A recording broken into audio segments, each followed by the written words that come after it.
എല്ലാ പ്രിയപ്പെട്ടവർക്കും പുസ്തകപരിചയത്തിലേക്ക് ഹൃദ്യമായ സ്വാഗതം. ഞാൻ സുരേന്ദ്രൻ പുത്തഞ്ചേരി. പറയിപെറ്റ പന്തിരുകുലം 7-ാം അധ്യായത്തിലേക്ക് സ്വാഗതം. കുഞ്ഞിന് വായുണ്ടോ? വരരുചിയും ഭാര്യയും അനേക ദേശങ്ങളിലൂടെ നടന്ന് മലയാളക്കരയിലെത്തി. വിവിധ ദേശങ്ങൾ ചുറ്റിക്കറങ്ങുന്നതിനിടയിൽ ഭാര്യ ഗർഭിണിയായി. എന്നിട്ടും വരരുചി യാത്ര അവസാനിപ്പിച്ചില്ല. ഗർഭം പൂർണ്ണാവസ്ഥയിലായിരുന്നിട്ടും വരരുചി യാത്ര തുടർന്നു. മറുത്തൊന്നും പറയാതെ ഉത്തമ ഭാര്യയായി അവൾ അദ്ദേഹത്തിൻ്റെ പാത പിന്തുടർന്നു. അവസാനം പ്രസവമെടുത്തു. വരരുചി കൽപ്പിച്ചു, ആ കാട്ടിൽ പോയി പ്രസവിച്ചോളൂ. അവൾ മറുത്തൊന്നും പറയാതെ കാട്ടിനുള്ളിലേക്ക് കയറി. ആരും തുണയില്ലാതെ അവൾ ഒരു കുഞ്ഞിന് ജന്മം നൽകി. പ്രസവം കഴിഞ്ഞപ്പോൾ വരരുചി ചോദിച്ചു, കുഞ്ഞിന് വായുണ്ടോ? ഉണ്ട്. സന്തോഷത്തോടെ അവൾ മറുപടി പറഞ്ഞു, എങ്കിൽ കുഞ്ഞിനെ അവിടെ ഉപേക്ഷിച്ചേക്കൂ. വാകേറിയ ദൈവം അതിന് ഇരയും നൽകും. ഹൃദയം നുറങ്ങുന്ന വേദനയുണ്ടായിട്ടും അക്ഷരം പ്രതി അവൾ ഭർത്താവിൻ്റെ ആജ്ഞ നിറവേറ്റി. അവൾ വീണ്ടും യാത്ര തുടർന്നു.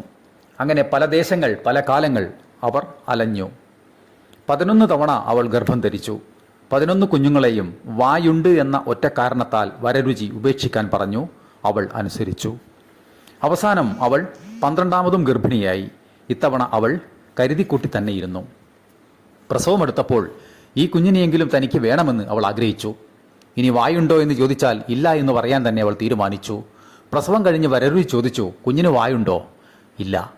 അവൾ കരുതി വെച്ചിരുന്ന മറുപടി തന്നെ പറഞ്ഞു, ശരി, എങ്കിൽ കുഞ്ഞിനെ എടുത്തോളൂ. അവൾ സന്തോഷത്തോടെ കുഞ്ഞുമായി ഭർത്താവിനെ അനുഗമിച്ചു. പക്ഷേ ഇടയ്ക്ക് വെച്ച് കുഞ്ഞിൻ്റെ മുഖത്തേക്ക് നോക്കി അമ്മ ഞെട്ടിപ്പോയി. കുഞ്ഞിന് വായില്ല. അതെ, പതിവ്രതയായ ആ സ്ത്രീ ഒരു കള്ളം പറഞ്ഞതാണെങ്കിലും അവളുടെ വാക്കുകൾ സത്യമായി ഭവിച്ചു. കുഞ്ഞിൻ്റെ വായി നഷ്ടപ്പെട്ടു.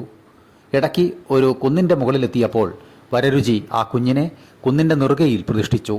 ആ കുഞ്ഞ് വായില്ലാ കുന്നിലപ്പൻ എന്ന പേരിൽ ഇന്നും അറിയപ്പെടുന്നു. പ്രിയരെ, ഈ കഥ ഇവിടെ താൽക്കാലികമായി അവസാനിക്കുന്നു. ഇതിൻ്റെ അടുത്ത ഭാഗം നമുക്ക് നാളെ ശ്രമിക്കാം. എല്ലാവർക്കും നന്ദി.